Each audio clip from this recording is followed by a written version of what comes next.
નમસ્તે, મહત્વના ચુકાદાની ચેનલમાં આપ સૌનું સ્વાગત છે। આજે આપણે એક મહત્વના કેસની ચર્ચા કરીશું। તો આ કેસનું નામ છે Olga Tellis versus Bombay municipality corporation, જે 1985નો કેસલો છે।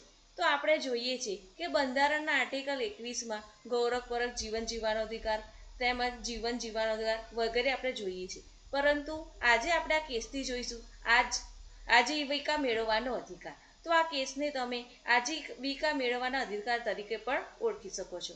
તો આ કેસની હકીકત જોઈએ તો મુંબઈમાં કેટલાક લોકો ઝૂંપડપટ્ટીમાં વસવાટ કરતા હતા।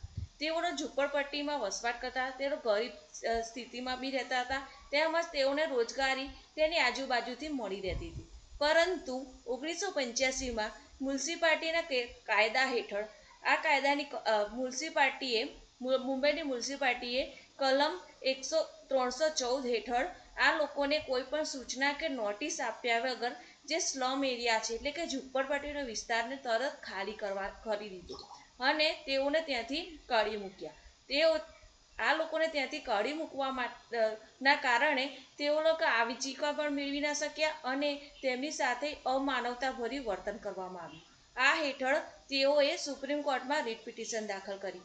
તો સુપ્રીમ કોર્ટમાં એવા પ્રશ્નો ઉઠ્યા કે જે મ્યુનિસિપાલિટીને પાવર મળ્યા છે કે તો તે ગેરબંધારણીય છે કે આ જે કૃત્ય કરવું તે ગેરબંધારણીય છે કે કેમ। તો એમાં આ પ્રશ્ન મહત્વનો એ હતો કે આજીવિકા મેળવવાનો અધિકાર આર્ટિકલ 21 હેઠળ આવે છે કે કેમ। તો સુપ્રીમ કોર્ટે આ કેસમાં એવું વિશ્લેષણ કર્યું કે જ્યારે કે તેઓને મ્યુનિસિપાલિટીના કાયદા હેઠળ આ કાયદાની કલમ 312, 313 અને 14 હેઠળ પાવર મળ્યા છે, પરંતુ તે ગેરબંધારણીય છે, એટલે કે તેમાં કુદરતી ન્યાયના સિદ્ધાંતનું પાલન થતું હતું। એટલે કે આ લોકોને કોઈ સાંભળવાની તક આપવામાં નથી આવી, તેઓની સાથે માનવનું જે ગૌરવ ચોખવાય તેવું વર્તન પણ કરવામાં આવ્યું છે। એટલે કે આ કેસથી એવું થયું કે રહેવાનો અધિકાર એ મૂળભૂત અધિકાર નથી, પરંતુ આર્ટિકલ 21 હેઠળ આજીવિકા મેળવવાનો પણ અધિકારનો સમાવેશ થાય છે। એટલે કે આ કેસથી તેઓને આજીવિકા મેળવવાનો અધિકાર મળવામાં આવ્યો અને આર્ટિકલ 21માં એનો સમાવેશ થાય છે। તેઓને જ્યારે કાઢી મૂકવામાં આવ્યા ત્યારે તેનો અપમાન પણ થયું હતું તેઓની સાથે।